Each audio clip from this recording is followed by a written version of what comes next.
While Chicago law enforcement may be refusing to prosecute gang members involved in explosive shootouts, the FBI and the DOJ sure are ready to go after moms and dads who are concerned about what their kids are being taught in school. Who would have thought that the PTA outranked the Bloods and the Crips as public enemy #1? Just listen to Jen Psaki's lame cop-out when pressed on this issue. A week ago, the National School Boards Association wrote to the president to say that their teachers feel like some parents protesting recently could be the equivalent to a form of domestic terrorism. And then the Attorney General put the FBI on the case. So does the administration agree that parents upset about their kids' curriculums could be considered domestic terrorists? Well, let me unravel this a little bit, because the National School Board Association is not a part of the U.S. government. I'd point you to them. What the Department of Justice said in a letter from the Attorney General is that, quote, threats against public servants are not only illegal, they run counter to our nation's core values. That is true. These were threats against public servants, threats against members of the school board. Regardless of the reasoning, threats and violence against public servants is illegal. That's what he was conveying from the Department of Justice. And funny enough, no violent action has been taken, despite what Jen Psaki may be trying to intimate here. But pressure is mounting against moms and dads, as you can see, as the National School Boards Association sent a letter to Joe Biden asking him to treat parents like domestic terrorists, a fact which the thought police at the Associated Press tried to quickly cover up in their latest quote-unquote fact check, which are just opinion pieces. Meanwhile, Attorney General Merrick Garland has now been tied to one of the firms caught up in this whole controversy, an educational consulting company that uses questioning techniques to introduce a concept called social emotional learning, a process which has been described as critical race theory on steroids. This firm, Panorama Education, is founded and run by Merrick Garland's own son-in-law.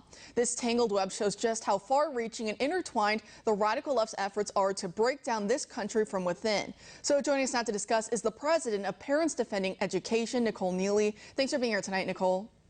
Thank you for having me. Great. So what message do you have for parents who right now feel frankly terrorized by Garland's announcement this week?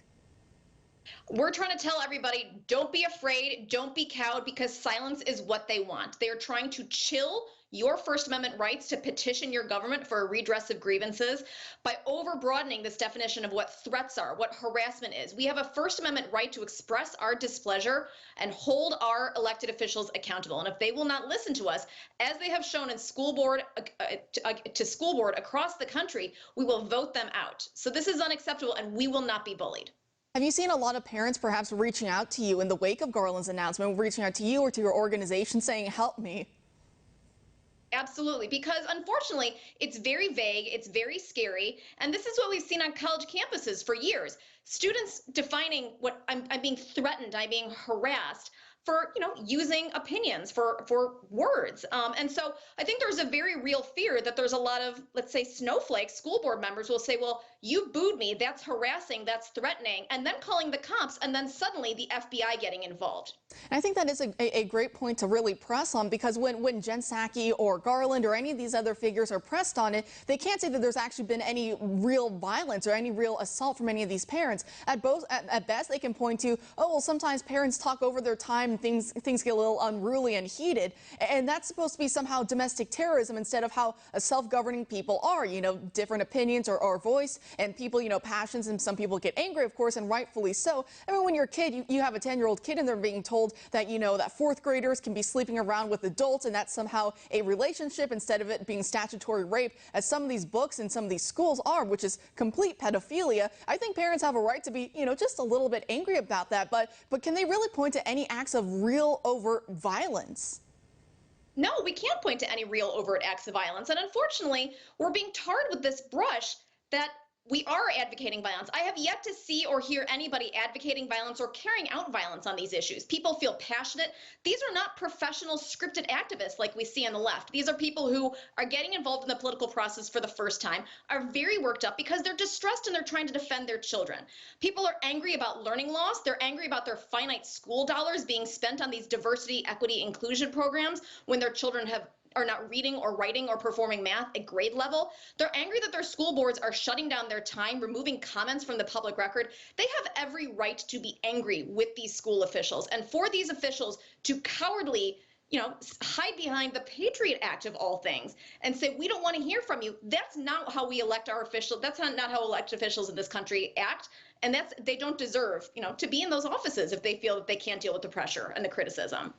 I want to ask you about something that one of your colleagues at your organization, I believe Azra Normani, something that she's really dug into, some of the details here about Garland, for example, and some of his ties to Panorama Education. I believe they had a multi-million-dollar contract with some Fairfax schools in Virginia that a lot of parents, that's one of the things that parents were really angry about. And also they were afraid because Panorama Education, I believe Mark Zuckerberg has a stake in that as well. He's invested in it. So they're afraid that their kids are being taken advantage of, being asked, oh, are you pansexual? Are you gender fluid? Are you this? Are you that? And using all of these social techniques that can really harm children and make them very susceptible and vulnerable to some of these prying questions. And then you have people like big tech, like Zuckerberg, who can perhaps use that information for data mining and everything else. So what do you make of some of your colleagues' findings here? It's absolutely appalling. As you said earlier, I mean, the rot is just, it stinks from head to toe. The fact that this was not disclosed, that Attorney General Garland didn't recuse himself is appalling because his family is directly profiting from this. And as we have seen from the hearings earlier this week and the Facebook file investigation with Wall Street Journal, Facebook is deeply interested in reaching preteens and the messaging and kind of the tactics to get inside these children's head. And so how is this data being collected? Why is it being collected? And where is it going? I mean, we look at the different data breaches that have hit district across the country. I don't want somebody having that kind of information about my child and then suddenly it being leaked and used against them in the future. There are privacy concerns and definitely, the ethics stuff is appalling. And so Panorama says that they work with, I think, 13,000 school districts across the country. So there are millions and millions of children whose data is being collected, and often parents don't know that this is happening because there are federal laws. It's called the Protection of Pupil Rights Amendment, as well as the Federal Education Privacy Act, FERPA. These are the kinds of things that are supposed to protect our children, yet these are being sidestepped. In Fairfax, they said that Panorama, it was a quasi-government agency, and so they didn't actually have to even give parents a heads up. That's sickening. That is sickening. So I'm so happy with everything that you're doing with your organization to really bring this to light, because a lot of parents, you're out there and you're really helping a lot of them when they feel that they're caught up in all this chaos. The FBI now looking at parents in such a manner, it's quite scary. So thanks for standing up to them and giving them a voice, and thanks for joining us tonight. Thank you.